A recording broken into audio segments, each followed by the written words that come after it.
Bonjour et bienvenue. J'ai le grand plaisir de vous accueillir pour partager avec vous cet échange autour d'un mot qui nous concerne tous, l'optimisme. L'optimisme, ou comment définir ce mot qui, d'une part, a le vent en poupe, poussé par la quête... On m'entend pas ? Pas du micro. Ah, trop loin, pardon. Bon, Oui, je parlais de l'optimisme, du fait que... Ah oui, ok. De ce mot dont qu'il est important de définir, parce que d'une certaine manière, il a à la fois le vent en poupe, porté par la quête du bonheur qui nous submerge tous depuis des décennies, et d'autre part, il suscite certaines formes de méfiance, l'une teintée un peu de mépris critique, parce que dans notre culture, intelligence et pessimisme sont traditionnellement associés. Donc bon nombre de personnes considèrent presque l'optimisme comme une sorte de naïveté envoûtante qui nous maintient dans un univers rose bonbon. Et puis d'autre part, il suscite une autre forme de méfiance, une forme de scepticisme par rapport aux exhortations à changer de regard sur soi, sur les autres, sur le monde, pour ne plus voir et pour surtout voir le verre à moitié plein, alors que notre société est confrontée à une crise qui s'incruste et à une montée brutale des extrémismes.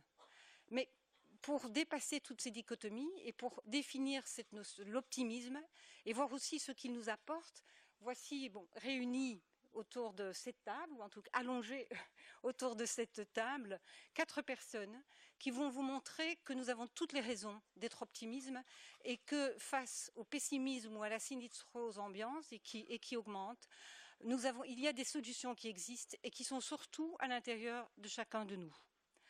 Donc, sont présentes ici Ilona Bonniwell, qui est docteure en psychologie, fondatrice et première présidente du réseau européen de psychologie positive.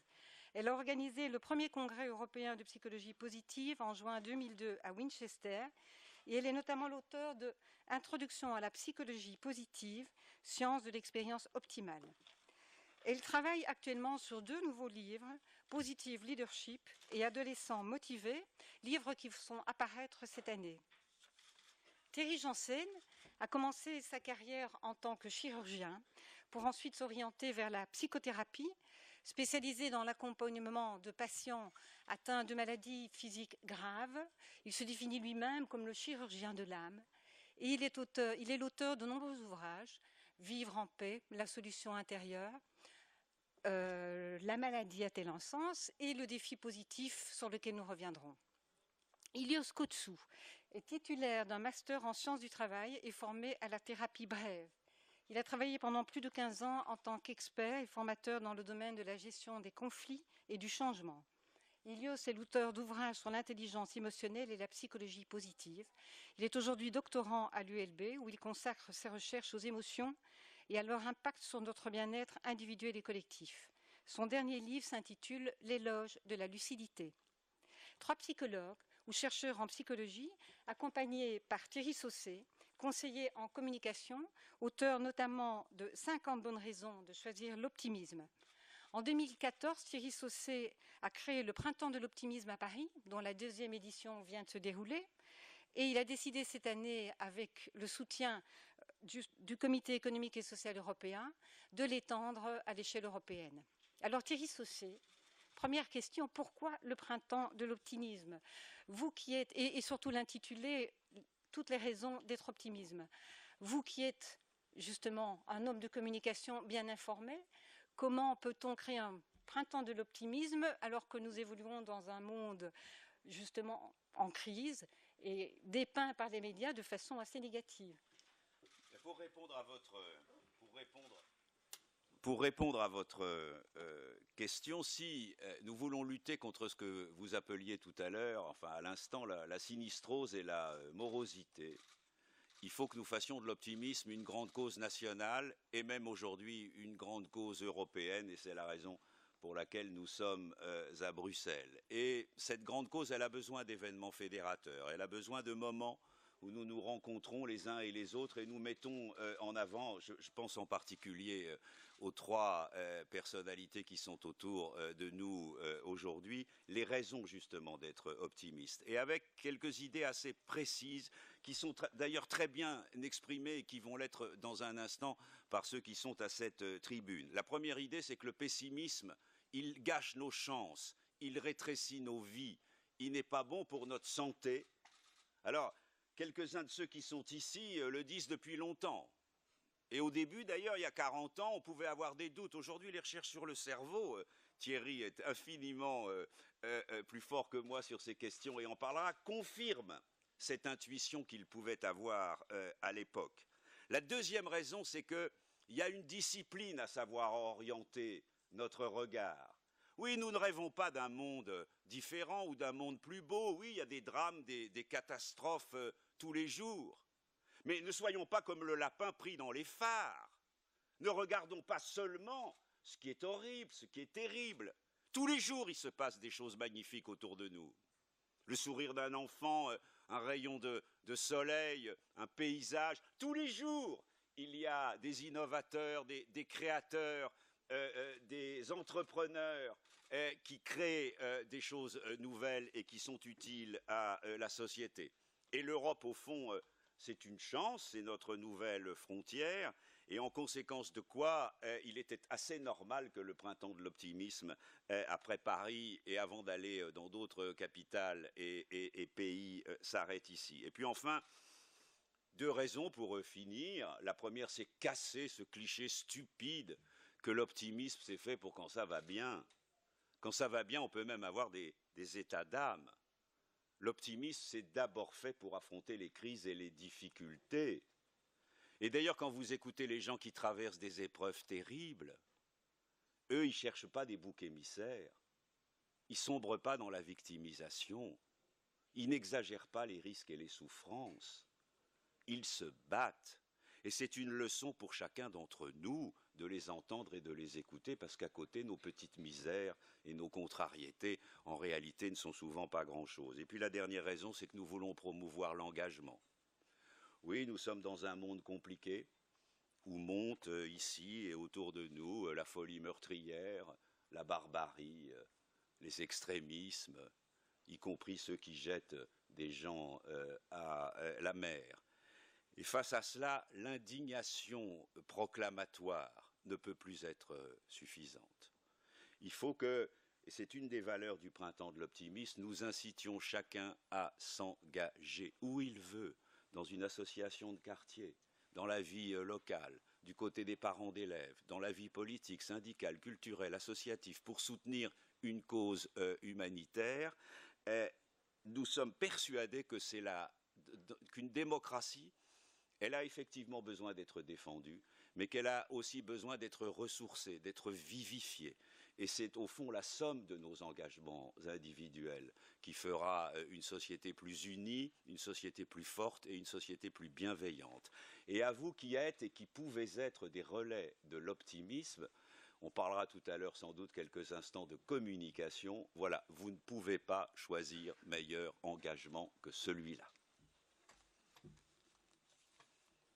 Oui, vous pouvez applaudir, vous savez, ça fait toujours plaisir. Hein.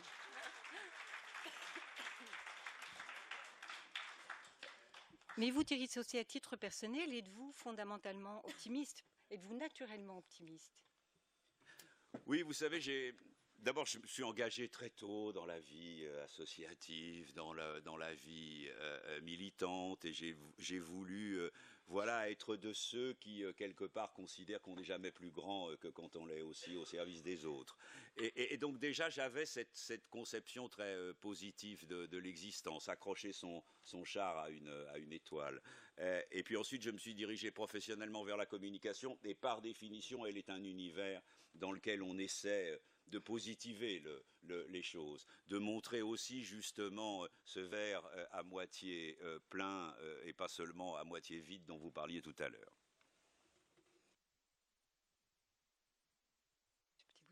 par rapport à la communication. Justement, on parle de plus en plus d'une société cloisonnée, individualiste. Ce sont toutes des valeurs qui sont antinomiques ou opposées à l'optimisme. Alors, vous qui êtes justement un homme de communication, pour bien communiquer, faut-il être optimiste? Bon, je crois d'abord qu'il faut casser 2 ou 3 clichés qui existent ici ou là sur la communication, qui serait une espèce de mode ou un maquillage ou quelque chose qui serait réservé à des spécialistes ou des professionnels. Il faut en faire une chose de la quotidienneté. Je veux dire, la communication, elle est partout dans nos vies. Il n'y a aucun processus de conviction, d'enseignement, de séduction, de vie familiale, de projet professionnel, de création d'activités qui ne passe pas par la communication. Et d'ailleurs, si vous voulez bien y réfléchir un instant, vous vous rendrez compte que la plupart des difficultés que vous rencontrez chaque jour dans votre vie personnelle ou dans votre vie professionnelle, ce sont des difficultés de communication. Et donc, nous devons faire avec la communication. Et donc, la question, c'est pas de savoir s'il faut communiquer ou pas. La question de savoir, est-ce qu'on communique convenablement ou est-ce qu'on ne communique pas bien? Et la première caractéristique d'une bonne communication, c'est savoir écouter. Moi, j'ai connu professionnellement ma période petit con, comme tout le monde, où j'arrivais partout en disant « vous n'y comprenez rien, je vais vous expliquer ce qu'il faut faire ». Et je n'allais pas perdre mon temps à écouter les clients en plus, vous comprenez, par définition, c'était moi le spécialiste. Ça ne marche pas. Et ça marche d'autant moins que vous êtes entré dans une société plutôt surinformée, ce qui montre d'ailleurs que les médias font pas si mal que ça leur métier, en dehors de leur côté un peu exagérément anxiogène, notamment pour la télévision, la fameuse séquence tellurique de l'ouverture des journaux télévisés dont on a parlé ce matin avec les correspondants de la presse qui font que vous avez intérêt à prendre des tranquillisants derrière, parce que sinon c'est que vous êtes formidablement optimiste. Mais à côté de cette société surinformée, vous êtes dans une société qui sous-communique. Jamais les gens n'ont eu le sentiment d'être aussi peu entendus, jamais ils n'ont eu le besoin qu'on les entende davantage. Et donc, évidemment, pour répondre à votre question, le pessimiste, introverti, pas sûr de lui, ne se respectant pas lui-même, n'ayant pas d'estime de soi, ne va pas, naturellement, à la rencontre des autres. C'est exactement le contraire pour l'optimiste.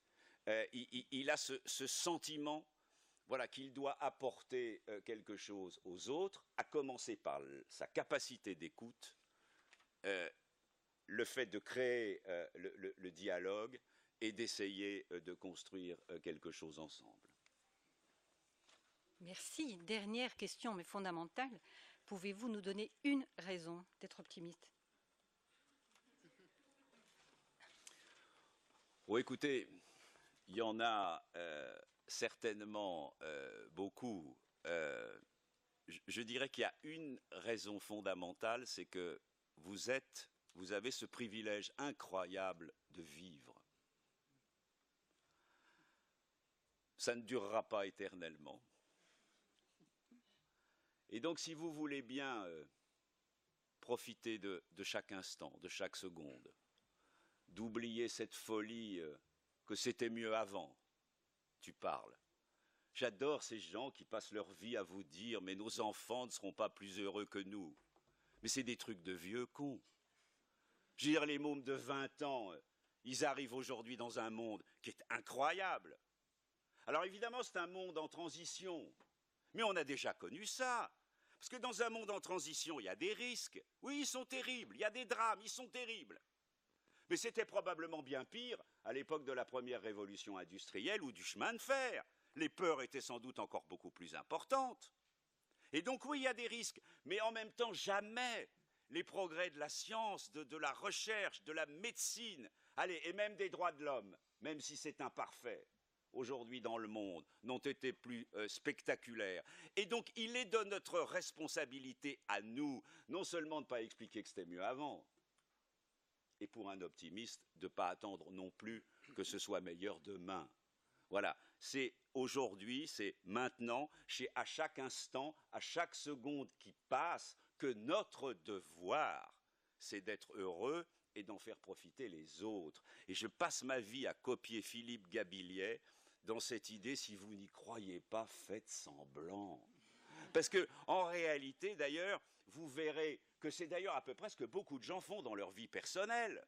Jamais ils auraient l'idée d'imposer à leurs enfants ou à ceux qu'ils aiment leurs états d'âme ou leurs contrariétés. Donc on se la trouve tous superbes et on dit oui, oui, tout va bien, quitte à aller pleurer dans un coin parce qu'on est en train de vivre une contrariété ou un drame. Eh bien, si nous arrivions à faire un tout petit peu la même chose, et je termine là-dessus dans notre rapport au collectif, dans notre rapport aux autres, c'est-à-dire cette idée assez naturelle quelque part de positiver et de faire de la somme de nos confiances individuelles une grande force collective, alors je vous le dis, mesdames et messieurs, on n'aurait vraiment pas peur de l'avenir.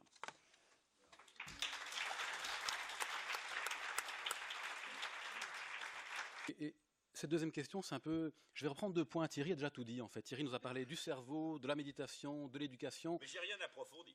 Mais il a tout dit. Donc, comme il n'y a plus grand-chose à dire, je vais plutôt parler de l'état qui m'habite maintenant. Et c'est vrai qu'en ce moment, il y a ce sommet sur la question des migrants.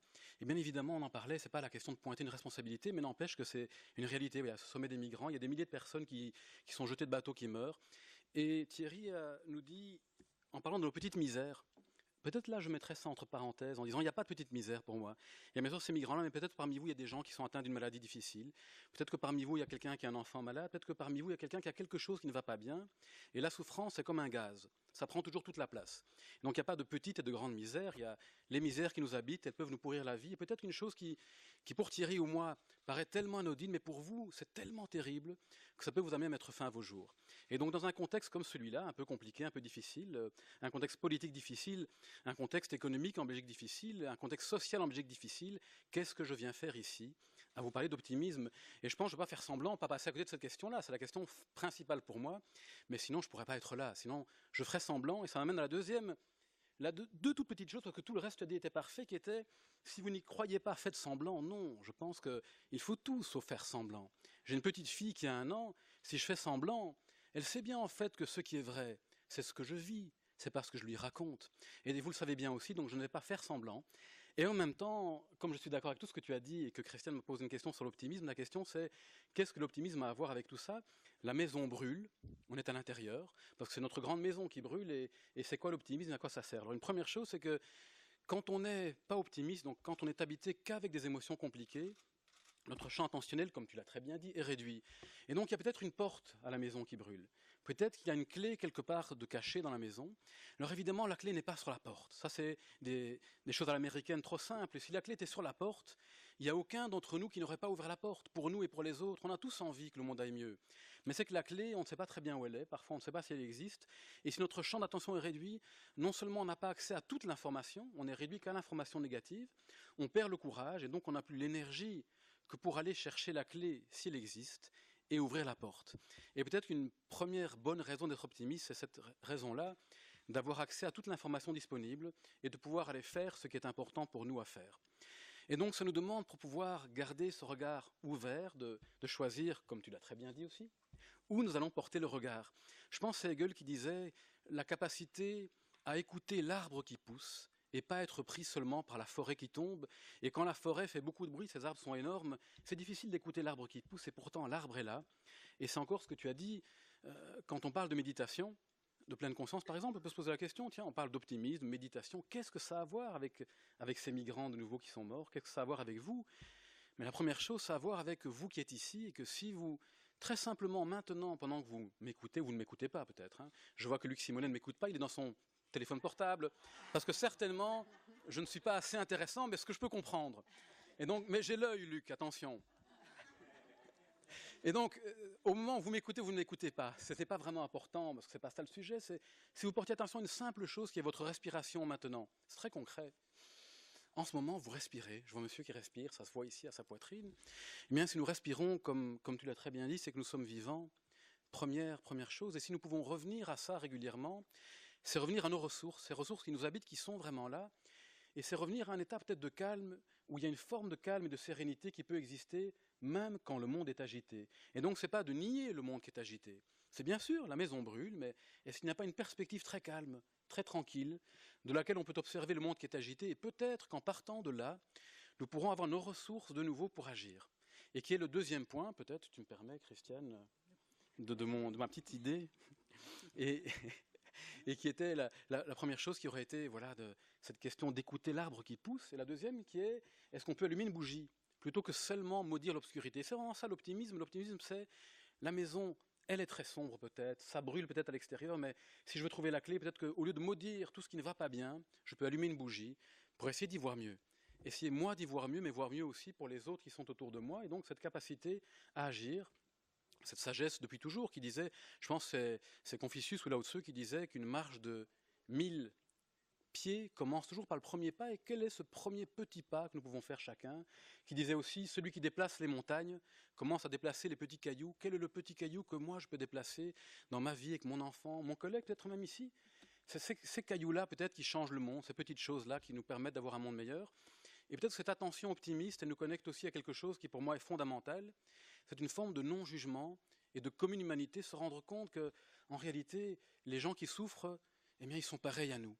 Et que plutôt que de se dire, voilà, l'immigré, le différent, celui qui vient prendre notre pain, notre place, nos métiers, eh bien, j'ai lu ce matin une interview du docteur Denis Mukwege. Je ne sais pas si vous voyez qui c'est, ce merveilleux médecin qui soigne ces horribles violences sexuelles au Congo. Moi, ça m'a vraiment ému profondément quand j'ai lu ce qu'il avait écrit. Quand on lui demandait ce qui le motivait, il disait, moi, à chaque fois qu'une femme rentre là, eh bien, c'est comme si c'était ma femme qui rentrait. Et à chaque fois qu'un enfant vient, c'est comme si c'est mon enfant qui était là, excusez-moi. J'ai une petite fille qui a 1 an, et peut-être qu'aujourd'hui, plus qu'avant, je suis plus sensible à ça en me disant, quand Amnesty International a créé une petite vidéo, il y a une petite vidéo qui tourne où on voit ces femmes et ces enfants qui se mettent en route, parce qu'ils pensent, ils cherchent aussi un monde meilleur, un monde plus juste. Et que moi, parfois, dans ma vie, ma manière de ne pas être touché à ça, c'est de m'inventer que l'autre est différent, l'autre l'a bien cherché, l'autre est paresseux. Alors que ce que je pouvais voir que chaque enfant, c'est comme mon enfant. Chacune d'entre vous, vous étiez comme mes parents, mon conjoint. Eh bien, peut-être que je serais un petit peu moins égoïste, pas coupable, un peu moins égoïste, et un peu plus ouvert, un peu plus humain. Et à nouveau, pas dans une grande chose, dans mon quotidien. Peut-être que tout à l'heure, si en sortant d'ici, vous tombez et vous laissez tomber quelque chose, peut-être que là, à ce moment-là, l'optimisme, c'est ça. C'est est-ce que je vais vous relever? Est-ce que je vais ramasser votre serviette? Et pour terminer, une petite histoire, parce que on ne peut pas m'inviter sans que je vous raconte des histoires.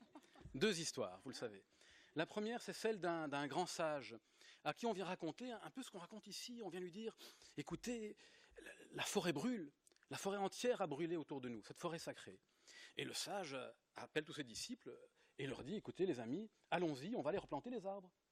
Et les disciples lui disent, mais maître, vous êtes fou, ce sont des cèdres et ça met 2000 ans à grandir.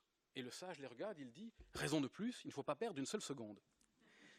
Est-ce que nous pourrions avoir ce courage-là? Peut-être qu'on ne verra jamais ce que chacun d'entre nous a fait pour un monde meilleur. Peut-être qu'on ne le verra pas, mais comme disait Pierre Rabhi, cette petite part du colibri, où en ayant fait notre part avec optimisme, ça aura servi à quelque chose. Et la deuxième histoire, vous la connaissez certainement, mais je l'aime vraiment beaucoup et elle me tient debout tous les jours. C'est celle de quelqu'un qui se promène un jour, une très très belle journée de printemps comme aujourd'hui. Il fait très très beau et c'est une colline qui surplombe la mer. Il marche, perdu dans ses pensées. Il voit un petit chemin qui descend vers la plage et il prend ce chemin. Et en prenant le chemin, il observe que sur la plage, il y a une silhouette, il y a quelqu'un sur la plage. Et en s'approchant encore, il voit que cette personne, elle se baisse, elle se relève, elle se baisse, elle se relève. Et curieux, il s'approche. Et il voit que c'est une très vieille dame et qu'elle prend des choses sur la plage qu'elle jette dans l'eau. Notre ami curieux s'approche et il voit que la plage est couverte d'étoiles de mer. Et vous le savez peut-être, mais à la marée basse, les étoiles de mer, elles meurent asphyxiées sur le sable s'ils ne peuvent pas retourner dans l'eau. Et cette vieille femme les prend, elle les jette dans l'eau, tranquillement, inlassablement. Notre ami, j'ai oublié, est ingénieur, un homme intelligent.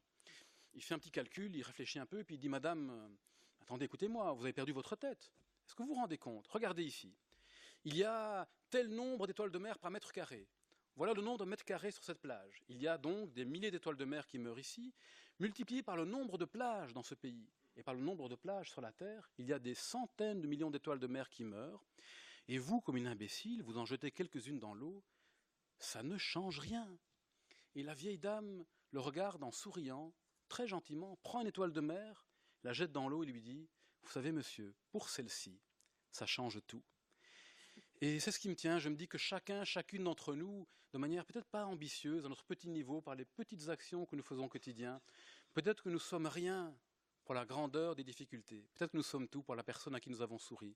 Peut-être que nous sommes tout pour ce petit moment que nous avons passé, pour cet échange avec un collègue, et ainsi de suite. Je voudrais vraiment remercier Thierry d'avoir organisé tout ça, Christiane de m'avoir invité. Moi, j'ai une grande chance maintenant d'écouter deux grandes voix de cette psychologie positive de l'optimisme juste après moi. Merci beaucoup.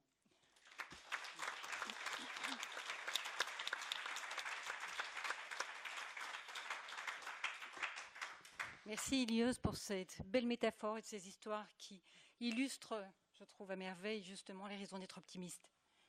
Thierry, je n'ose même pas te poser la question de savoir si tu es naturellement optimiste. Non. Non. On entend ? Oui. Oui, oui. Non, moi je ne suis pas un optimiste naturel. Et je pense que c'est dû au fait que je suis né dans une famille où on n'était pas optimiste. Vous n'entendez pas bien ? Mais je me rapproche encore plus alors. Voilà. Donc je disais que je n'étais pas optimiste de manière naturelle et je crois que c'est dû au fait que j'ai grandi dans une famille où on n'était pas optimiste. Tout simplement, et je l'ai compris très tôt, c'est ce qui m'a sauvé, je crois, parce qu'on avait peur.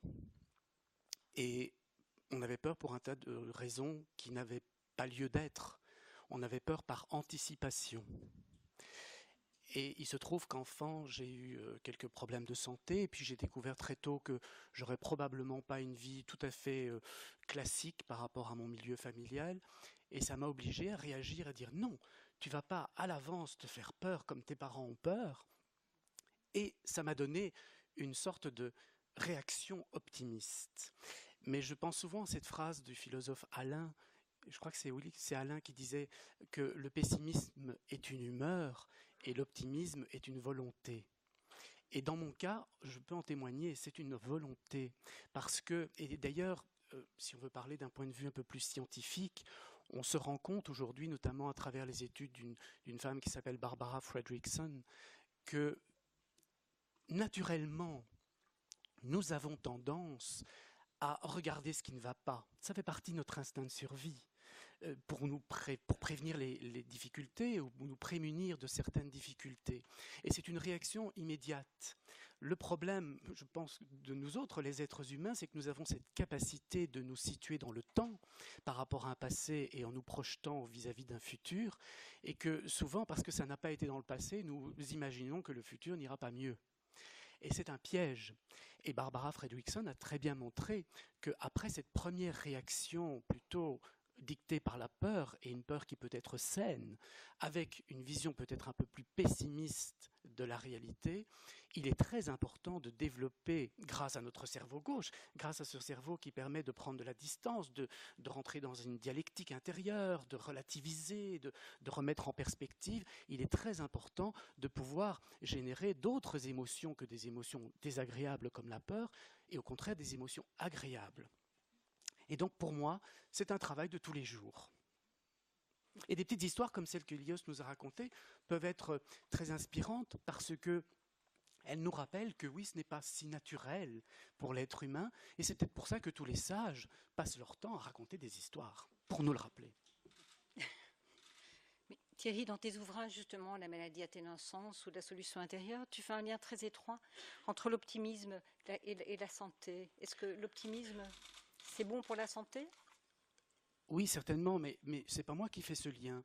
En fait, naturellement, évidemment, et j'imagine que vous en êtes déjà rendu compte dans votre propre existence, naturellement, je me suis rendu compte que quand j'étais dans un état d'esprit plus positif, avec une forme d'optimisme, j'avais une vitalité, un enthousiasme, j'avais le divin en moi. Entheos, disent les anciens Grecs. Cet enthousiasme qui nous porte, cette force de vie, et on sent bien que quand ça nous quitte, cette vitalité nous quitte en même temps, et que notre santé devient beaucoup plus fragile. Mais après, ça c'est notre expérience à chacun. Maintenant, puisque j'ai toujours essayé, en tout cas par rapport à mon passé médical, chirurgical, de faire des ponts entre les intuitions de la philosophie, de la spiritualité et la science, qui est devenu un langage qui convainc à notre époque. C'est parfois dommage qu'il faille attendre que la science nous apporte des preuves pour en être convaincu, mais comme j'ai toujours essayé de faire ces ponts, il y a des tas d'études qui nous le montrent que c'est très très important pour la santé d'être plutôt dans cet état d'esprit. Je pourrais en citer des centaines, mais les premières remontent déjà aux années 40, lorsque, après la guerre, c'était à Harvard, décidé de suivre prospectivement un groupe d'hommes et de femmes sur 20 ans. Et on a essayé de comprendre quels étaient les facteurs qui influençaient leur devenir. Et on s'est rendu compte qu'un état d'esprit optimiste au début de l'étude, cette capacité à générer cet optimisme, avait une répercussion tout à fait favorable sur la longévité de ces personnes 20 ans plus tard, et aussi sur leur état de bonne santé pendant cette longévité. Après, dans les années 60, il y a des études qui ont été faites à la Mayo Clinic aux États-Unis, où sur 30 ans, on a suivi des gens et on s'est rendu compte que quand on était optimiste, qu'on avait ce naturel plutôt optimiste, eh bien, on avait une survie de 19% plus longue que celle des personnes qui étaient plutôt d'un naturel pessimiste. Et un dernier petit exemple, c'est cette étude qui, moi, m'amusait beaucoup parce que ça me faisait sourire de savoir qu'elle avait été organisée à l'université du Kentucky auprès d'une communauté de religieuses. Et pourquoi auprès d'une communauté de religieuses? Parce que vous savez, quand on fait des études scientifiques et qu'on essaye de voir quels sont les facteurs qui ont une influence sur la vie des gens, il est important de réduire toutes les différences dans les différents facteurs pour essayer d'identifier un facteur bien particulier. Or, dans une communauté de religieuses, les gens vivent au même rythme, mangent la même chose, ont le même mode de vie. Donc ça permet d'éliminer déjà toute une série de variables et à ce moment-là, d'identifier plus facilement ce qui effectivement varie d'une personne à l'autre. Et on s'est rendu compte là aussi que les religieuses qui au début de l'étude c'était une étude rétrospective, qui au début avaient des interrogatoires où elles manifestaient une vision beaucoup plus positive de leur vie et de la vie en général, avec cette propension optimistes, eh bien, elles avaient une vie beaucoup plus longue et en meilleure santé, avec beaucoup moins de consultations médicales. En particulier, ce facteur avait été clairement mis en évidence que les religieuses qui étaient pessimistes. Alors, ce que je voudrais rajouter par rapport à ça, c'est que, tu l'as dit, Christiane, une partie de mon activité est d'accompagner des personnes en difficulté parce qu'elles traversent la maladie et les traitements qui sont souvent très lourds de ces maladies. Et je suis toujours un peu énervé, je peux le dire comme ça, quand j'entends des gens dire que l'optimisme, c'est un signe d'un esprit faible qui a besoin de se rassurer à tout prix, ou d'un esprit naïf, un esprit simpliste, déjà comme Voltaire le disait dans son Candide. Candide ou l'optimisme, c'était déjà la thèse de Voltaire. Et ça a été, je pense, dans nos cultures occidentales, aggravé par Freud, qui, dans L'avenir d'une illusion, nous a expliqué que la tendance à l'optimisme, et notamment à croire en un Dieu qui nous permettait d'imaginer qu'il y aurait un avenir meilleur, c'était une nécessité pour la civilisation, mais en même temps, c'était une grande illusion. Et que la psychanalyse allait nous ramener à la réalité, nous faire perdre cette illusion et fatalement aboutir sur un plus grand pessimisme. Et on s'est habitué à cette idée d'être pessimiste, finalement. Et je crois qu'on est tellement dans le mental que ça nous paraît normal que le mental prenne le pouvoir d'entraîner cette vision pessimiste de la réalité.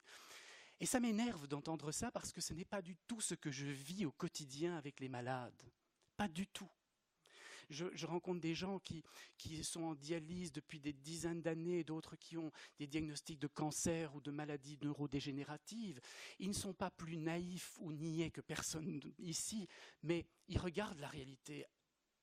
Et souvent beaucoup plus crûment que les pessimistes qui ne veulent pas la voir et qui en ont très peur finalement. Ils la regardent et puis ils décident d'en faire quelque chose.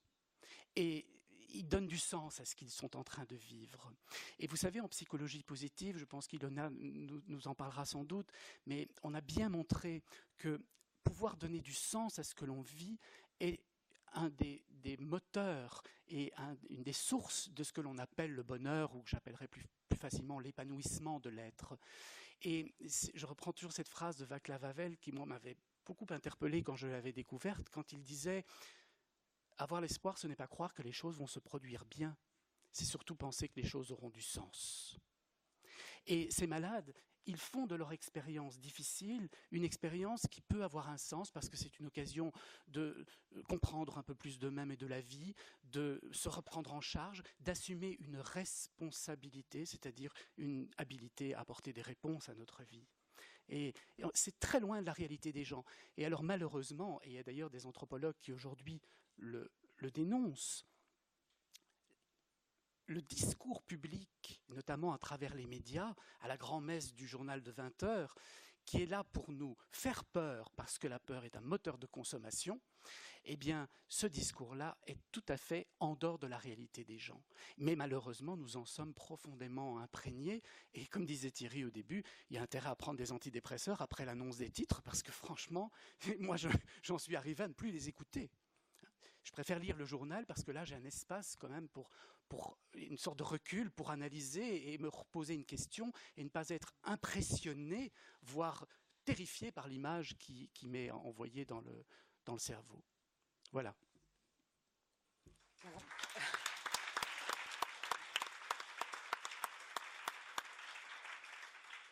Mais pour rebondir justement sur ce que tu viens de dire, dans le défi positif, justement, où tu fais pont entre la philosophie, les travaux de neurosciences, les sagesses anciennes, tu proposes aussi différentes méthodes, justement, pour développer notre potentiel positif. Est-ce que tu pourrais proposer quel type de méthode ? Ben, moi, de nouveau, je ne propose rien. C'est-à-dire que je montre qu'il y a des possibilités, hein, et que ces possibilités, elles sont véhiculées par différentes traditions depuis très longtemps, et en particulier les traditions spirituelles, dans le sens non religieux du terme, même si les religions peuvent amener cette spiritualité, mais quelque chose de très profond, qui est la compréhension de l'esprit des êtres et des choses. Et il y a des exercices, une ascèse, ascétis en grec, il y a vraiment des exercices pour effectivement échapper à cette propension naturelle à se faire peur et à anticiper, comme je l'ai décrivé au départ. Et par la suite, j'ai découvert, entre guillemets, en m'y intéressant, que de nouveau la science nous montre que ces exercices ont une grande valeur et qu'on peut le prouver scientifiquement. Du coup, on commence à en parler dans les universités et on importe ça dans l'entreprise, tant mieux. Mais pourquoi avoir attendu si longtemps pour s'en persuader ? Et parmi toutes ces belles initiatives plutôt scientifiques, il y en a une qui m'a vraiment touché et qui, je crois, mérite d'être connue. C'est l'initiative de Martin Seligman, qui est un peu le père fondateur du mouvement de la psychologie positive.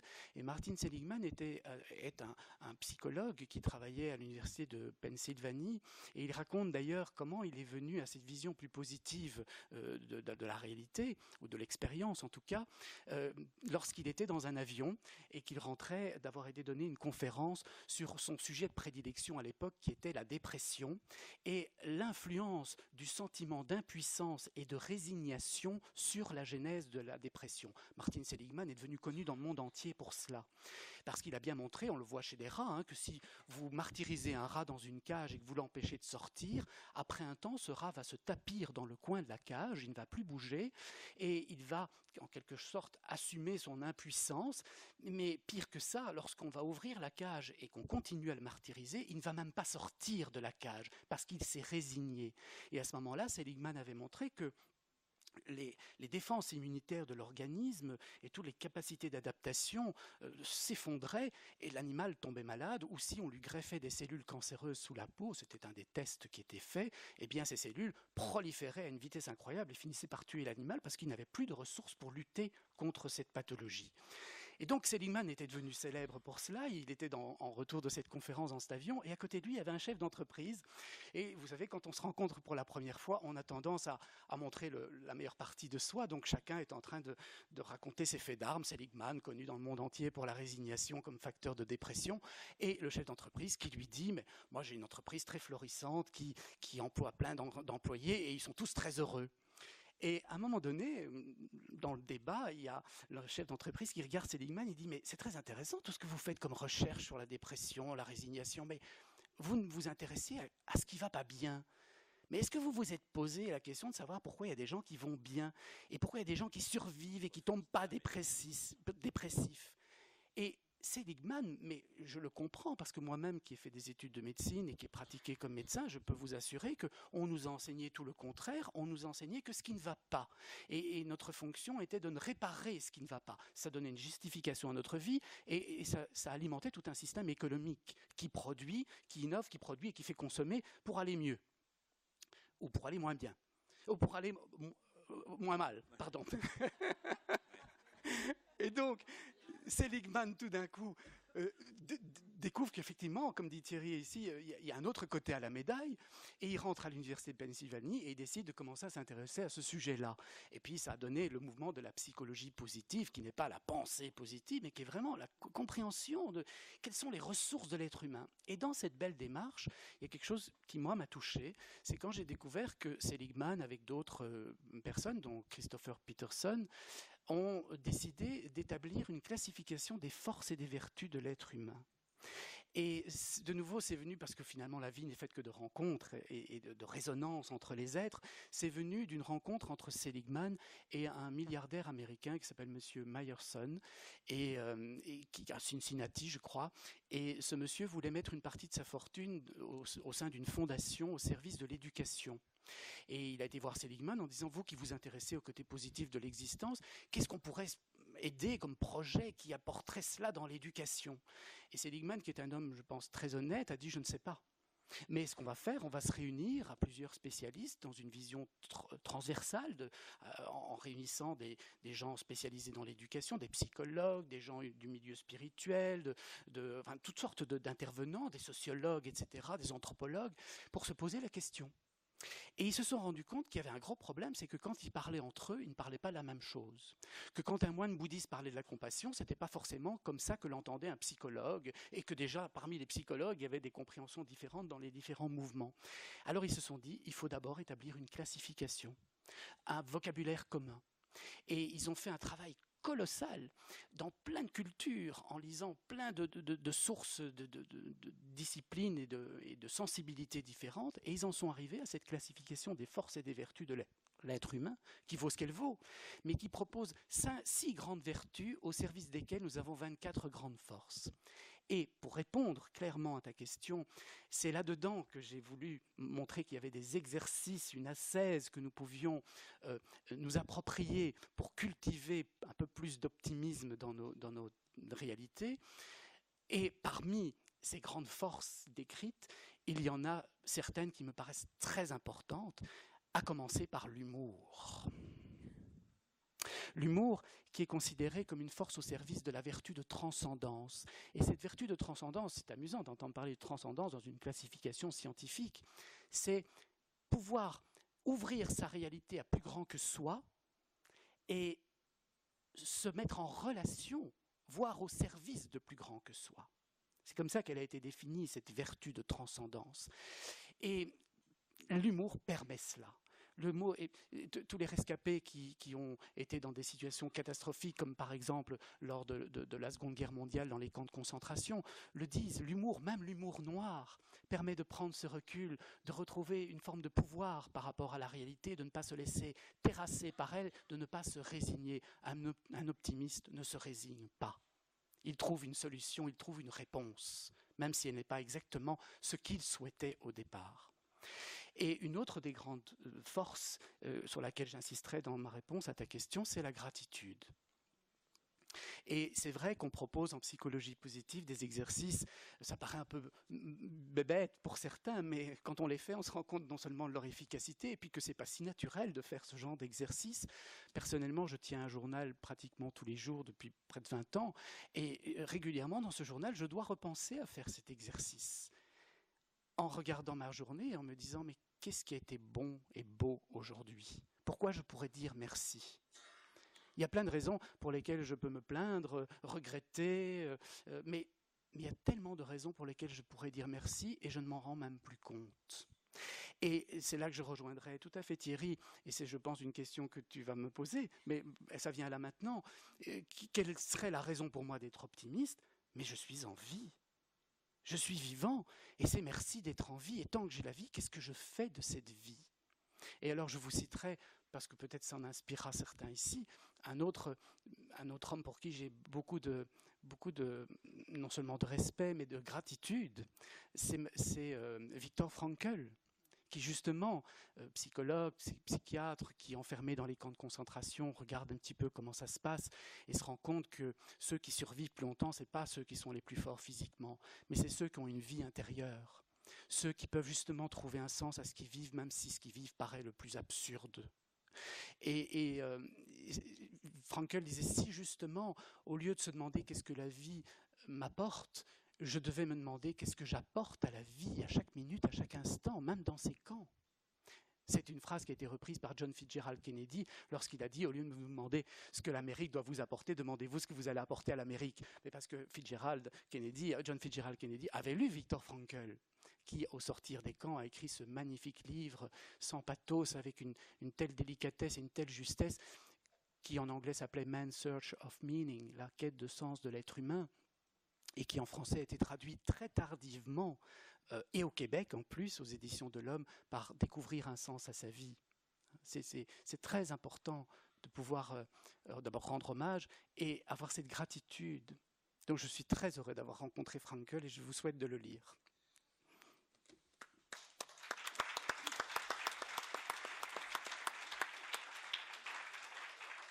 Merci Thierry. Ilona. Oui. Ilona, là nous revenons vraiment au fondement, je m'excuse pour le micro, au fondement de l'éducation justement, et au fondement de l'optimisme, puisque ça passe particulièrement au lien entre l'optimisme, entre l'optimisme et l'éducation, dans ce livre justement auquel vous travaillez aujourd'hui, adolescent. Donc, quels sont justement les fondements, quels sont au niveau de l'éducation les liens que l'on peut faire entre l'optimisme et l'éducation? Hello everybody. Bonjour à tous. Je vous propose de changer de langue brièvement. Alors je parle français mais un peu moins bien qu'anglais quand même, donc je préfère m'exprimer en anglais. Alors posons-nous cette question de l'optimisme et de l'éducation, ou peut-être plus particulièrement du positivisme. On parle ici d'optimisme et d'éducation. Vous parlez d'optimisme, c'est un grand terme, un terme très large, parce qu'aujourd'hui, je pense qu'on parle surtout de l'approche positive. Optimisme, sagesse, force de caractère, bien-être, épanouissement. Est-ce que ce sont là des valeurs que l'on peut enseigner? Si oui, comment? Est-ce qu'on peut les intégrer dans un contexte pédagogique? Bon, pour répondre par un seul mot, je dirais oui, mais je vais préciser. Parce que cela fait 10 ans environ que je travaille en coopération étroite avec des enseignants, des écoles, des élèves aussi, pour développer des programmes sur le bien-être, le bonheur, la résilience des jeunes à l'école et comment proposer ces outils aux enfants. Alors pourquoi est-ce important? Mes collègues y ont déjà fait allusion, ils ont mis l'accent sur l'importance de ces facteurs positifs. Mais j'ajouterais aussi que nous savons parfaitement que si les enfants développent ces talents d'optimisme, de bien-être, d'épanouissement, en même temps, ils réalisent de meilleures études. Donc nous ne parlons pas seulement de qualité individuelle, nous parlons également de résultats en termes de diplôme. Il y a pas mal d'études qui montrent que si les enfants apprennent tous ces outils dès le départ, un peu plus tard, 20 ans, 30 ans plus tard, ils trouveront plus facilement un emploi, ils risquent de mieux se sentir dans la vie, ils risquent d'avoir un mariage plus heureux, ils devraient pouvoir éviter un comportement plus négatif et donc il s'agit là d'un certain nombre de talents qui peuvent être développés et qui ont des conséquences à long terme. Alors comment peut-on les aborder à l'école ?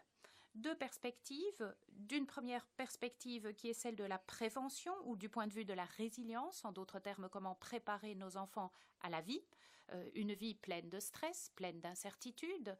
Comment pouvons-nous leur donner cette capacité de rebondir lorsqu'ils rencontrent certaines difficultés, lorsqu'ils sont face à des montagnes qui leur semblent insurmontables, donc en d'autres termes, comment leur enseigner la résilience, et à côté de cela, comment est-ce qu'on va leur permettre de s'épanouir, leur donner des talents pour s'épanouir, pour vivre bien, pour accepter de faire face à l'avenir, comment en faire des citoyens responsables, pour qu'ils soient confiants aussi. Donc il y a d'une partie la prévention que j'appellerais la résilience, et à côté de cela, les talents qui permettent un épanouissement. Je dirais que les deux peuvent être enseignés, peuvent être développés. Et ceci grâce à des exercices qui sont relativement simples, en leur donnant des leçons relativement simples. Et en général, les enseignants sont plutôt ouverts à ce type de système. Un peu moins dans le système français ou francophone. J'ai dû le constater depuis quelques années, mais nous ouvrons quand même de plus en plus de portes. Alors, quel est le type d'activité que nous pouvons organiser avec les enfants, par exemple ? Parler de l'optimisme, parler des talents liés à la résilience. Bon, un des outils très importants, c'est la capacité de raisonner de façon flexible. Par exemple, un élève rate un examen,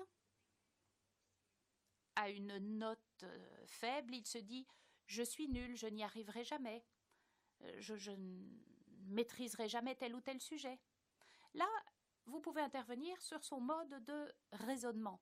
La situation n'est pas une impasse. Il n'y a pas moyen d'envisager, de contourner la difficulté. Mais l'enfant a une réaction négative qui va limiter son champ d'action. Parce que si l'enfant continue à se dire qu'il est nul, inutile, il est clair qu'il va, la prochaine fois, se préparer moins bien parce qu'il va renoncer avant de mettre en place ce dont il aurait besoin. Et donc, nous essayons d'enseigner aux jeunes d'identifier ce dialogue interne qui est en cours pour essayer de le remettre en question. Et avec les enfants, nous avons une métaphore d'un petit perroquet qui est sur votre épaule et qui vous dit ce que vous êtes en train de penser. Alors, certains perroquets vont vous dire « Ah, ben c'est ta faute, c'est nul ». Un petit perroquet « Ah, mais tu es un perdant, c'est clair ». Le perroquet anxieux qui dit « mais tout va déraper ». Et nous enseignons donc à ces jeunes d'identifier ces petits perroquets qui sont en fait des modes de pensée pour ensuite essayer de les transformer en perroquets un peu plus positifs. Bon, cela ne veut pas dire que le perroquet positif va dire « je suis bon dans tout, je ne vais rien préparer du tout et je serai le premier de la classe ». Non, mais le perroquet peut peut-être dire que, tiens, si je me mets au travail, si je travaille un peu plus, j'arriverai à un meilleur résultat.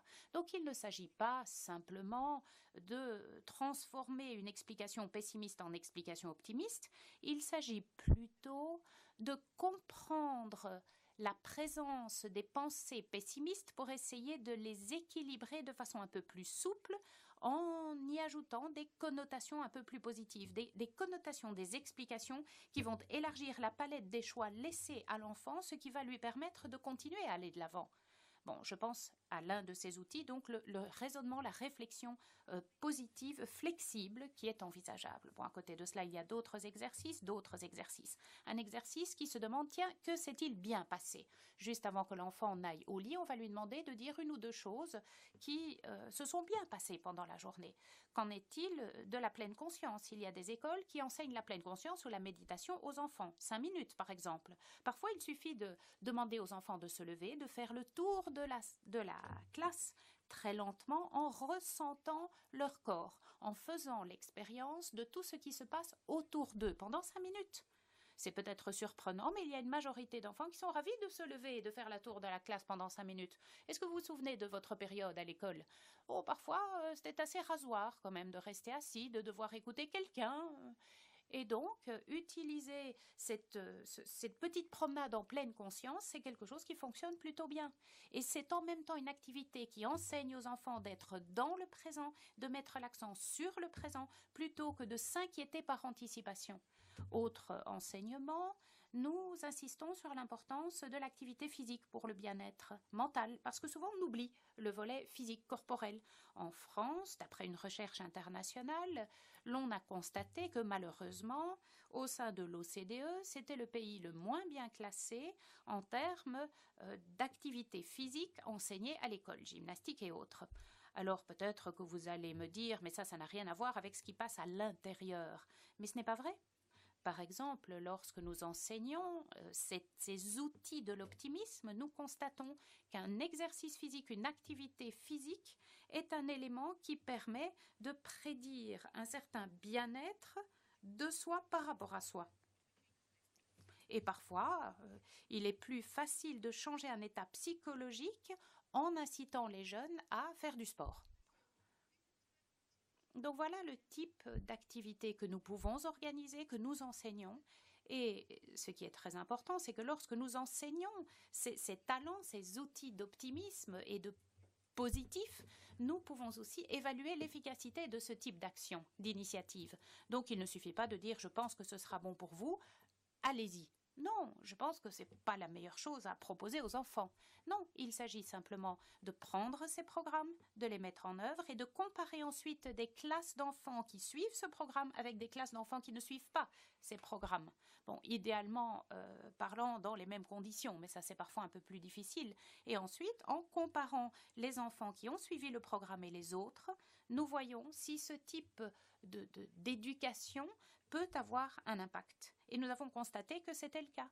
Les enfants qui ont appris ce type de talent, de savoir-faire, ont de meilleurs résultats à l'école, parviennent à rebondir face à une difficulté dans la vie. En d'autres termes, ils ont appris la résilience. Ils sont plus aimables, plus ouverts à l'autre, ont davantage tendance à coopérer avec les autres, à pouvoir travailler en équipe. Ils sont plus optimistes, plus confiants aussi face à leurs propres capacités. Bref, il y a là toute une série de résultats tout à fait positifs liés à ce type d'outils et de talents.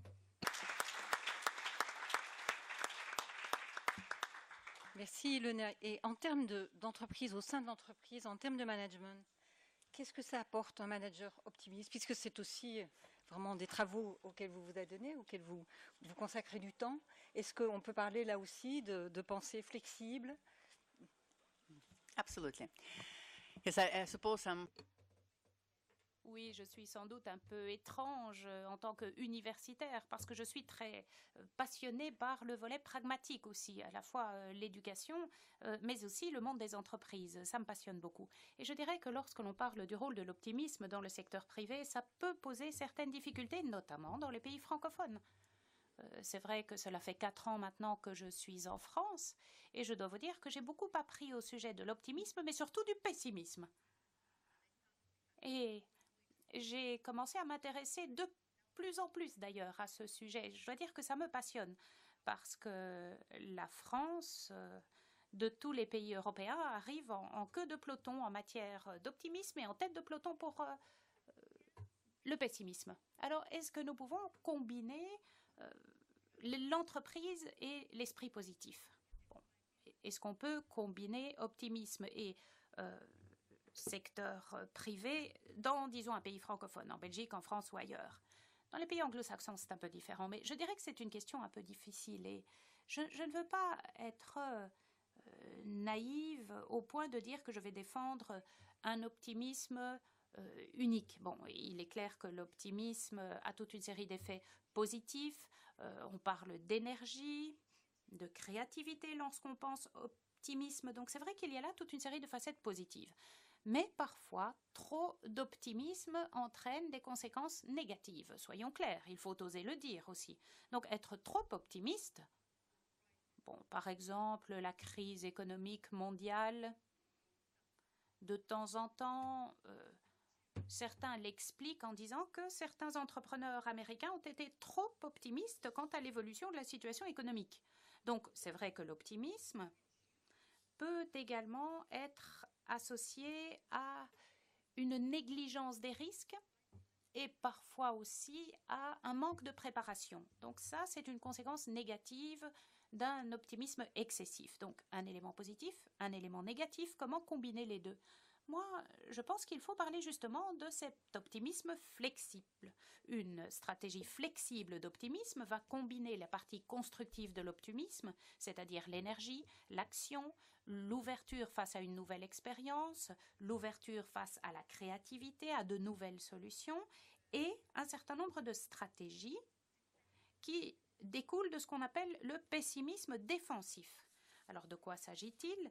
C'est aussi une stratégie cognitive très connue que la population francophone connaît en général, qui permet de se préparer davantage pour faire face à un résultat négatif éventuel. Donc, c'est vrai qu'un pessimiste se dira que les choses vont mal tourner, sauf si on se prépare. Et je dirais que le système pédagogique français enseigne aux enfants d'être des pessimistes défensifs. Et en fait, il s'agit là d'une stratégie qui est aussi productive que la stratégie optimiste par rapport à l'obtention des résultats. Et là, je ne parle pas de pessimisme traditionnel, parce que là, on s'incline, tout va dérailler, tout va foirer, inutile que je fasse quoi que ce soit, ça ne sert à rien. Ça, c'est le pessimisme traditionnel. Mais si l'on parle d'optimisme flexible, il s'agit de combiner le volet positif du pessimisme défensif et de l'optimisme créatif, flexible, pour donc aussi se préparer à certains éléments qui pourraient ne pas fonctionner comme prévu. Mais, et c'est très important, notamment dans le secteur privé, et il est bon de le garder à l'esprit, mais là où l'optimisme est tellement puissant, c'est que si vous êtes un leader, un directeur, comment allez-vous pouvoir motiver vos équipes si vous n'êtes pas optimiste? Si vous ne croyez pas au fait que vos efforts vont vous mener quelque part, si vous ne disposez pas de cette énergie-là, je crois que l'un des rôles essentiels de ces leaders, c'est de donner de l'énergie à ces équipes, d'ouvrir toute une série de pistes, de voir quelles sont les opportunités que l'on peut creuser. Parce que si tout le monde réfléchit dans la même case, en se disant « attention, ça c'est un risque, ça c'est une alerte, ça va déraper », nous avons une vision extrêmement réduite d'une situation. Nous ne voyons que ce qui est évident, mais nous passons à côté de ce qui peut être tout à fait créatif. Et dans certaines circonstances très difficiles, notamment celles que rencontrent les entreprises aujourd'hui, il est utile d'élargir la palette des possibilités. Il est bon pour ce faire de demander aux personnes de travailler ensemble. Et il est bon qu'elles soient prêtes à travailler ensemble, à se lancer dans de nouvelles pistes. Donc je pense que cet optimisme flexible est même une question de survie dans les entreprises modernes. Et j'espère avoir répondu à votre question.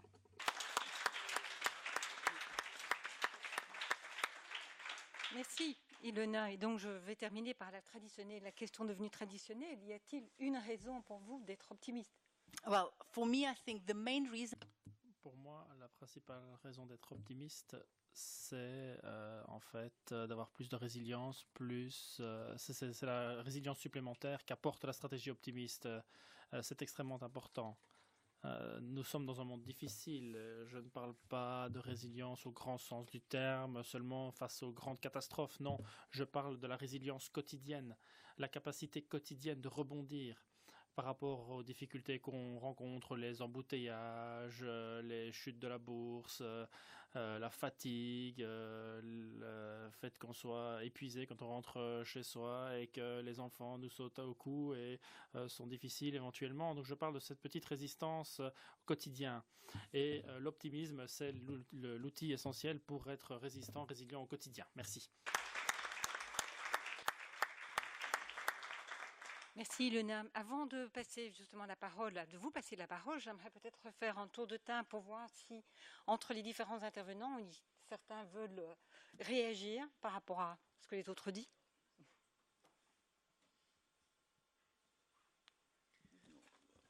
Un tout petit mot sur les raisons d'être optimiste, et pour rendre hommage à Jon Kabat-Zinn. Vous voyez peut-être qui c'est un professeur de médecine américain qui, dans la fin des années 70, années 80, a formalisé cette forme de sagesse très ancienne qui était la méditation dans le bouddhisme et qui en a fait un outil.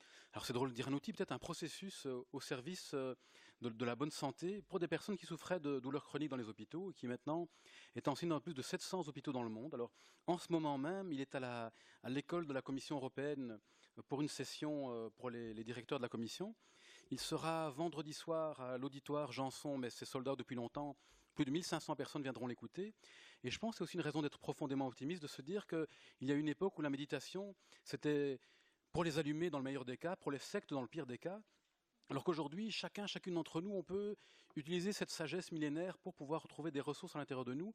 Et peut-être faire un lien avec ce qu'a dit Thierry et Ilona, qui était cette résilience qu'on peut cultiver, cet optimisme. On y voit souvent deux grandes composantes. Un qui est le sens du contrôle. Les gens très pessimistes ont le sentiment que rien ne dépend d'eux. Et cette forme de pratique, la méditation de pleine conscience, qui est une pratique laïque, elle nous permet de retrouver cette capacité d'influence à l'intérieur de nous. Et donc plutôt que de nous sentir démunis, on retrouve la ressource en nous. Et un deuxième élément très important dans l'optimisme, c'est la question de la permanence. Les gens pessimistes ont l'impression que les problèmes, ils dureront pour toujours, qu'on ne s'en sortira jamais. Alors que quand on pratique cette méditation de pleine conscience, dont tu nous as parlé aussi, on peut se rendre compte que tout change tout le temps. Et un optimiste, c'est quelqu'un qui sait que les choses changent, et il ressemble à quelqu'un dans une histoire, une petite histoire qui sera ma dernière. Pour l'instant, on raconte un jour qu'un roi d'un pays, un roi très très puissant, voulait comprendre le secret de l'optimisme et du bonheur. Alors il interroge les sages, les philosophes, les médecins. Il se rend compte à la fin qu'ils ont tous beaucoup à dire, mais que rien ne fonctionne et rien de pratique dans tout ça. Il est assez insatisfait. Et puis on lui apprend que dans sa propre ville, il y a un homme profondément optimiste et heureux, et c'est un forgeron. Il dit mais non, c'est pas possible. Et il envoie ses conseillers interroger le forgeron pour connaître le secret de l'optimisme. Et les conseillers reviennent et disent, écoutez, cet homme, c'est vrai, il a l'air tout à fait heureux, mais ce qu'il raconte, il n'y a rien dans son secret. Alors le roi le fait appeler, il lui dit, écoute, tu as 1 semaine, et dans 1 semaine, tu viens avec le secret de l'optimisme et du bonheur, et sinon, eh bien, voilà ce qui va t'arriver. D'accord, dit le vieux forgeron. 1 semaine après, il arrive, il dit, sire, voilà le secret, je l'ai là. Il ouvre une petite boîte, il lui donne une bague. Il lui dit, mettez cette bague, et la prochaine fois que vous avez un problème, retirez la bague et regardez ce que j'ai écrit dedans. Le roi met la bague. Quelques heures après, il est très en colère contre un conseiller qui a pris une mauvaise décision. Il se rappelle, il enlève la bague, il regarde dedans, et dedans il est écrit « Ça aussi, ça changera ».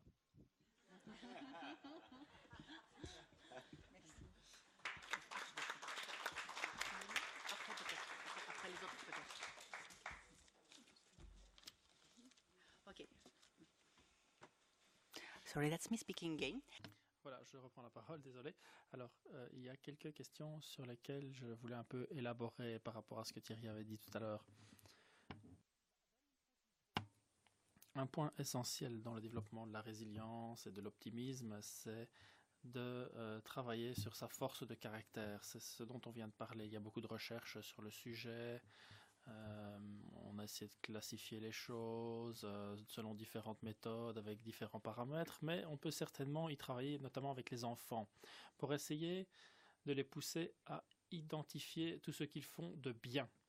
Quels sont leurs avantages, leurs capacités positives?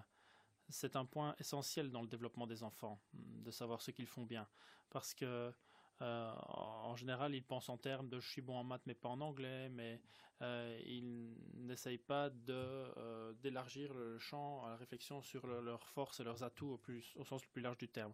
Et quand j'ai parlé de ce programme pour les enseignants, il y a un des livres pour les enseignants a déjà été publié il y a 2 ans en Angleterre, pas encore en français malheureusement. Donc c'est vrai que les Français sont peut-être un peu en retard sur tout cela, mais il s'agit là d'un guide très pratique qui explique comment moi, l'enseignant, j'ouvre plus de capacités pour mes élèves, comment apprendre leurs forces à mes élèves. Apprendre à mes élèves ce qu'il en est de ces pratiques positives de manière très pragmatique et pratique. Donc merci d'en avoir parlé, c'est très important. Et le tout dernier point, encore pour rebondir sur des points qui étaient abordés sur l'optimisme et la longévité, eh bien, parfois je cite ce chiffre, effectivement, parce qu'il y a des travaux de recherche qui ont été réalisés qui montrent effectivement que les plus optimistes vivent plus longtemps. Eh bien, c'est 9,4 années de plus. J'adore ce chiffre. Si vous voulez essayer d'être un petit peu optimiste dans votre vie, imaginez le nombre d'années de vie que cela vous achetez d'être optimiste. 9 ans de plus, ce n'est pas rien. Voilà, à vous.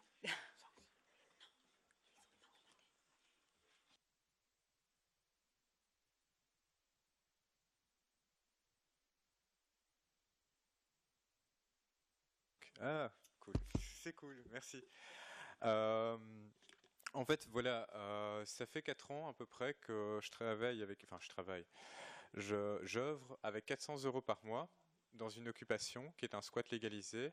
On a des accords avec le propriétaire. On a créé un studio d'enregistrement, une scène ouverte, un atelier de jeu d'échecs pour les enfants, un centre un petit peu de méditation parfois, une menuiserie et une table d'hôte et une scène ouverte. Et on fait ça sans aucun subside de l'État.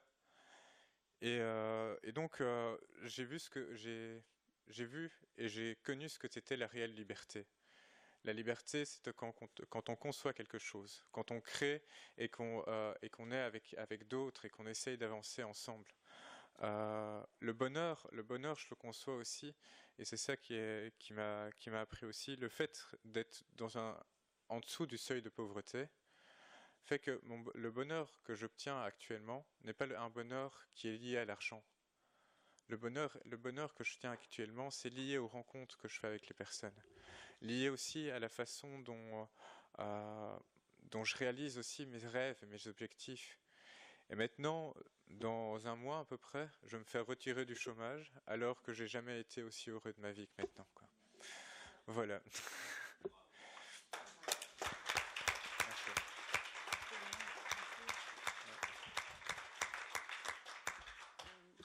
Thank you, Mr. Chairman.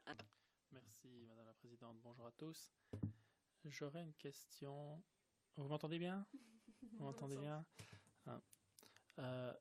Merci, Madame la Présidente. Bonjour à tous. J'ai une question pour tous les experts du panel. Pensez-vous si quelqu'un peut être vraiment optimiste sans trouver les bonnes réponses à qui nous sommes, pourquoi nous sommes venus dans ce monde, quelles sont notre réelles raisons d'être ici et quel est notre vrai moi? Voilà ma question. I will answer in French. Je vais répondre en français. Vous avez la traduction? Je comprends le français, dit Madame. Je comprends le français. The answer is yes. La réponse est oui. En tout cas pour moi. Parce que, justement, quand on accompagne des personnes qui sont dans la difficulté, il est vrai que d'avoir des réponses au pourquoi de la vie, au but de la vie, à qui est-on, où va-t-on, ça peut aider. Mais ça peut aussi enfermer et couper de sa responsabilité, c'est-à-dire de sa capacité à chercher des réponses adaptées à ce qui est vécu ici et maintenant. Et je crois que quand on vit sa vie ici et maintenant, ce qui n'est pas simple, parce que je vous le disais, notre capacité d'humain à nous projeter dans le futur, à regarder notre passé, nous empêche souvent d'être ici et maintenant, mais quand on fait ce travail-là, qui est le travail qui est proposé par toutes les spiritualités précisément, et notamment à travers les exercices de la méditation, on peut vivre sans pourquoi. On peut vivre parce que la réponse est ici et maintenant. C'est ce que je vis, c'est ce que j'ai comme proposition et c'est ce que j'ai comme réponse à la proposition qui m'est faite. Et lorsque l'on emmène les gens dans cette partie-là de la réalité ou de l'expérience, les questions philosophiques, existentielles, religieuses s'évanouissent, car on touche à ce qu'il y a de plus fondamental, de plus essentiel, on touche à l'essence de l'être, qui est ici et maintenant, paix et, j'ai envie de dire, totale acceptation de ce qui est, c'est-à-dire amour inconditionnel. Et je crois que, en tout cas, quand j'arrive à vivre ma vie dans cette dimension-là, et quand je vois des gens la vivre dans cette dimension-là, tout le reste n'a vraiment plus d'importance.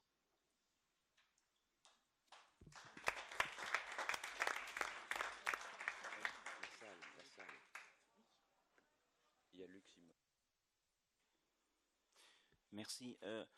Quand les intervenants ont parlé, j'ai fait un aller-retour à Optimistan parce que j'y vais souvent et j'ai ramené beaucoup de fréquences de la musique, Brahms, Schubert, Beethoven, Bach.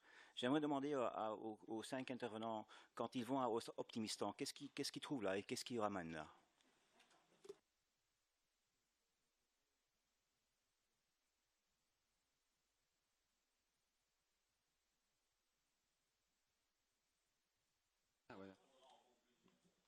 Okay.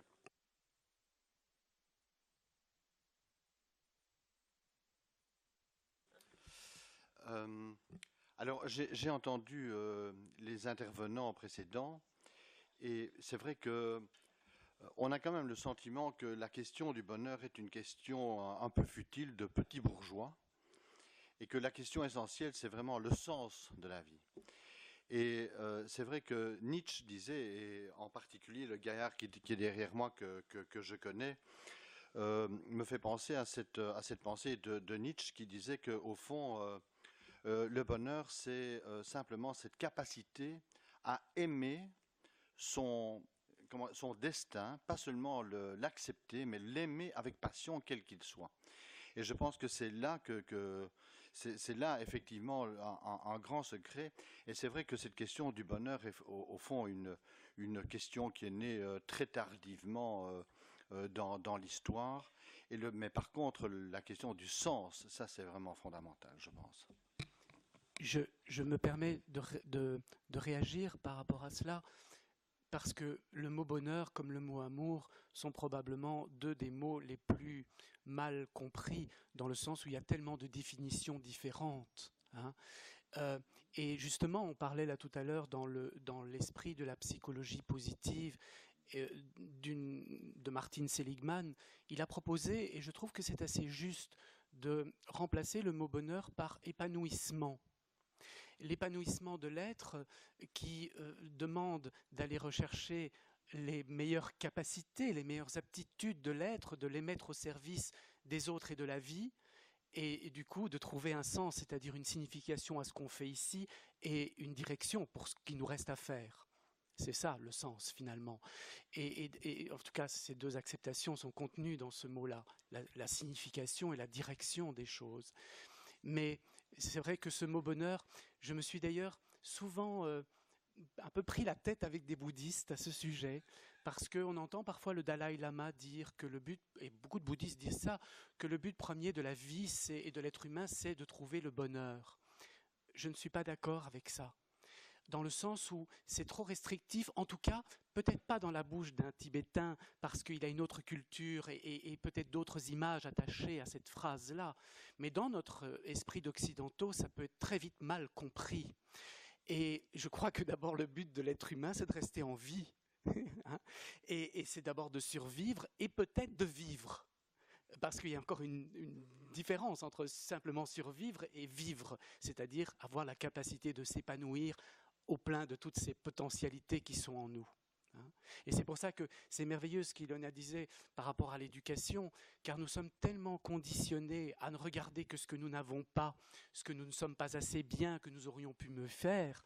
Et si les messages d'éducation pouvaient changer dans le sens de dire « mais regarde ce que tu as, regarde toutes ces capacités qui sont au fond de toi, qui ne sont peut-être pas encore totalement en floraison, hein, flourishing, ce mot est si juste, hein, cet épanouissement », eh bien, alors on aura gagné, je pense, la bataille de l'optimisme. Simplement. Encore. Simplement. Attends. Oui, simplement, je voulais encore revenir rapidement sur cette question de la liberté qu'il a évoquée ici. Ça, c'est fondamental aussi. Martin Luther King a dit « Un homme n'est pas libre tant qu'il a peur de mourir ».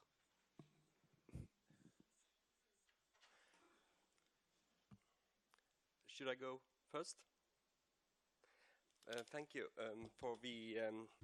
Merci beaucoup de tous ces exposés, de ces idées qui ont été exprimées. Alors, je voudrais poser une question.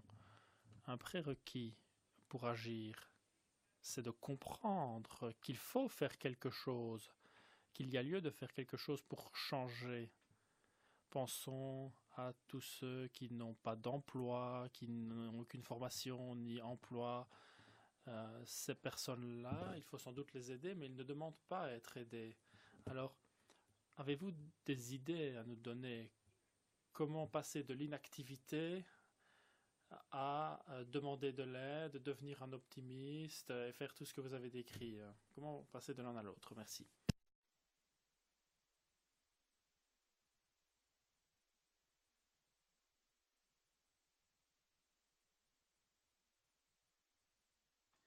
Je pense qu'il faut juste faire bien attention à un grand piège qui est d'attribuer une responsabilité trop importante à l'individu en oubliant les contextes. Et quand je dis ça, ce n'est pas une question d'idéologie, c'est quand on regarde les études en sciences, on parle de ce qu'on appelle l'erreur fondamentale. Et l'erreur fondamentale, c'est d'attribuer la méchanceté, la paresse, l'inactivité à quelque chose d'interne à la personne. Il est chômeur, il est paresseux, il faut qu'on le mette en route.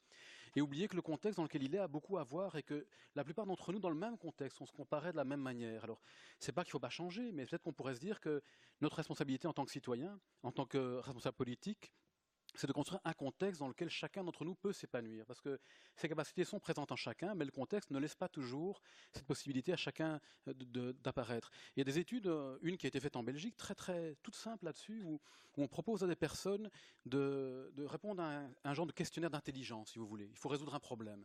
Et on va mettre ce sont des gens qui sont chômeurs et pas chômeurs. Et on va les mettre en 3 groupes. Et le premier groupe, c'est le groupe qui ne sont pas chômeurs. Ils vont répondre aux tests et ça se passe...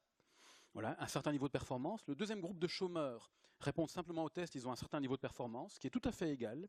Le troisième groupe, c'est ce qui est vraiment important, la seule différence, c'est qu'on va leur demander de cocher une case, cocher la case chômeur. Alors qu'est-ce qui va se passer là? Le fait d'avoir coché la case chômeur, ça va activer un stéréotype commun. Ils n'en sont même pas conscients que le chômeur est paresseux, n'aime pas se bouger, ainsi de suite. Et on va se rendre compte que rien que d'avoir coché la case chômeur va faire baisser dramatiquement la performance des gens qui ont répondu. Et donc les gens ne se rendent pas compte, mais c'est important de se rendre compte que les contextes que l'on construit finissent par être internalisés par ces personnes et que donc la responsabilité n'est pas seulement de l'individu. Je pense qu'elle est dans les mains de chacune d'entre nous, une responsabilité positive bien sûr, et optimiste de construire un monde dans lequel chacun et chacune puisse, selon les mots de Thierry, s'épanouir.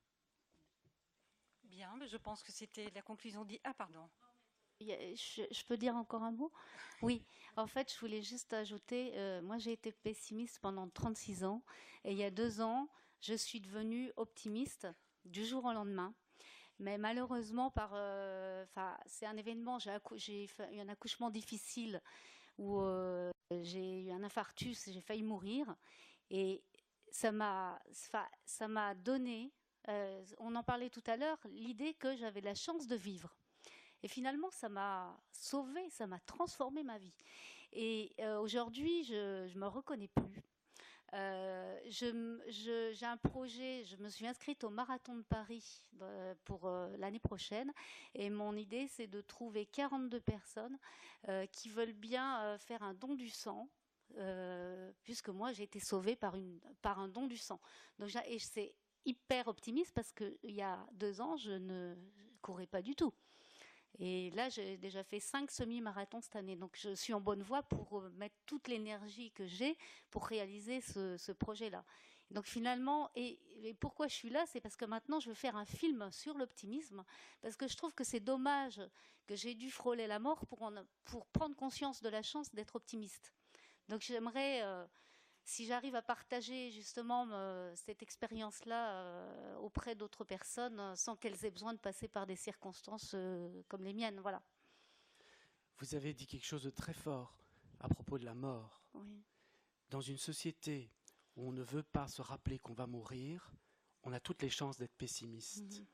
Dans une société qui est capable d'intégrer la mort comme de la réalité et finalement le but de notre vie, ou en tout cas la fin de cette vie, eh bien on devient beaucoup plus optimiste parce qu'on voit qu'on est en vie et on veut en faire quelque chose de cette vie. Et on ne la gaspille pas parce qu'on sait qu'elle n'est pas éternelle. Exactement. Ce rapport à la mort est fondamental dans les questionnements.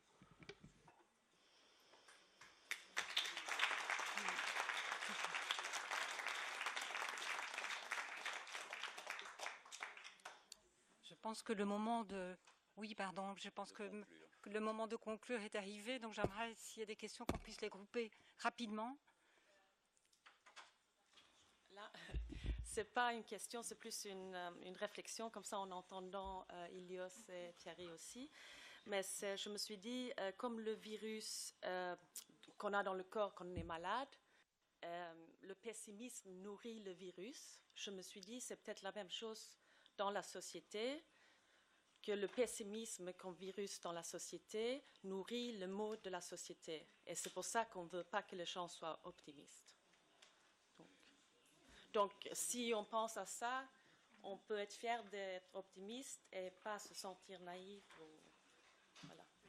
Mais vous savez, je pense que même les plus pessimistes ont quand même un peu d'optimisme.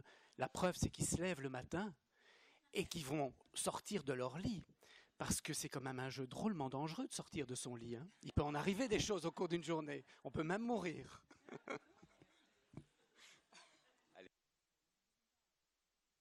Oui, bonjour. Je vais essayer d'être très bref. I will maybe continue in English because... Je vais parler en anglais parce que je vais poser une question à Madame Bonniwell.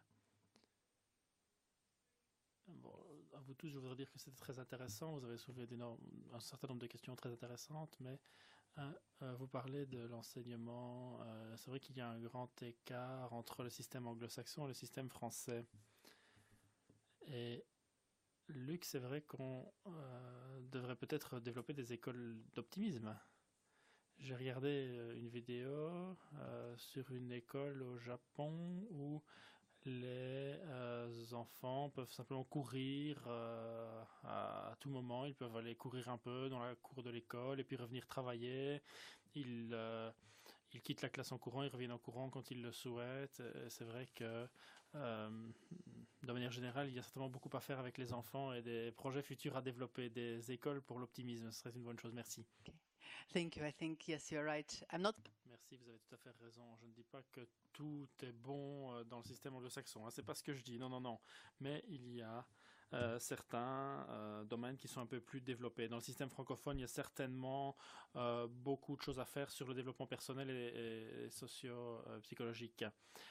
Alors, il y a plusieurs questions qui ont été posées, notamment comment travailler avec ceux qui ne viennent même pas demander de l'aide. Et dans un des projets que nous avons réalisé à Londres, c'était dans la police, dans une des régions les plus dures de Londres. Ils nous ont demandé comment peut-on travailler avec des gangsters, des jeunes bandits, comment pouvons-nous être résilients et avoir de la psychologie positive dans une telle situation. Et nous avons eu tout un programme pour aider justement ces forces de police à examiner ces jeunes, tous ces brigands, ces délinquants, jeunes délinquants, effrayants, comment travailler avec eux du point de vue de la résilience et comment les considérer comme des personnes qui ont en fait besoin de développer leurs qualités. Et cela a eu un grand succès. Pour revenir dans le système scolaire, c'est vrai qu'il y a d'excellentes choses qui sont réalisées aussi en France. Je suis notamment directrice scientifique de SynLab, une organisation caritative qui essaye de transformer le système éducatif français avec les bâtisseurs de possibles. C'est un excellent projet. Et nous développons en fait des salles du possible dans les salles de classe. Il y a donc des projets en cours. Cela existe, mais la question c'est de savoir comment regrouper toutes ces initiatives, comment les évaluer également, comment leur permettre de se faire entendre mieux lorsqu'elles soulèvent ces questions essentielles pour les générations futures. Merci. Voilà, je vous remercie. Je voulais passer la parole à Thierry Saucier pour conclure. Je voulais simplement apporter une petite contribution personnelle parce que votre témoignage m'a beaucoup touchée, justement par rapport à l'optimisme. Hier soir, j'ai rencontré à Tournai une femme qui était condamnée, qui normalement ne devait plus être en vie aujourd'hui, atteinte d'un cancer avec métastase, enfin bon, et qui justement, on a posé la question hier soir puisqu'elle voulait revendre l'espace où elle vivait il y a un an en se disant je ne vais pas laisser cette charge à ceux qui me suivent, et qui hier était toujours là, et je lui ai dit mais enfin, et en me disant mais maintenant on me dit presque en rémission, j'en ai encore au minimum pour 2 ans à vivre, et quand je lui ai demandé quelle était la clé justement de ce changement, elle m'a dit je suis une éternelle optimiste.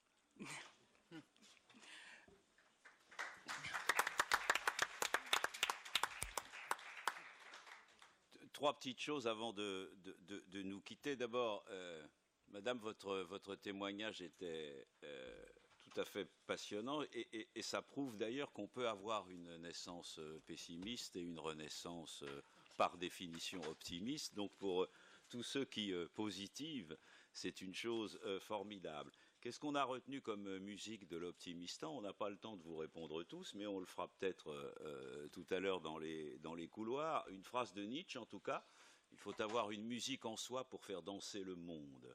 Alors Nietzsche a dit un peu tout et son contraire sur la relation positive ou sur l'optimisme, mais en tout cas, celle-là nous concerne tous. Voilà, il faut que nous ayons cette petite musique. Et pour conclure définitivement, dans l'étude dont parlait Thierry tout à l'heure de l'université de Pennsylvanie, de notre maître à tous, Martin Seligman, regardez-la, parce qu'il y a, en dehors des points que nous avons évoqués, des choses qui sont absolument passionnantes et d'une actualité incroyable. Voilà, ils sont allés chercher ces vertus et ces forces de caractère dans toute l'histoire de l'humanité, des cultures, des religions, depuis la nuit des temps.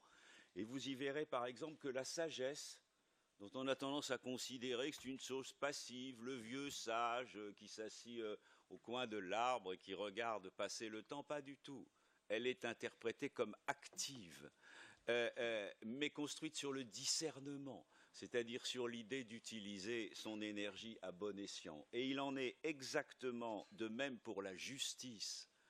C'est d'une modernité incroyable, je terminerai là-dessus, de dire que dans cette idée de la justice, il y a l'exemplarité. C'est-à-dire que quiconque exerce une forme de pouvoir, quel qu'il soit, un leadership, doit quelque part se comporter avec exemplarité. Et tous ceux qui exercent le pouvoir, parfois certains d'entre eux peuvent l'oublier. Et donc ce que nous pouvons tous vous souhaiter cet après-midi comme exemple d'optimisme, c'est d'être sage et exemplaire.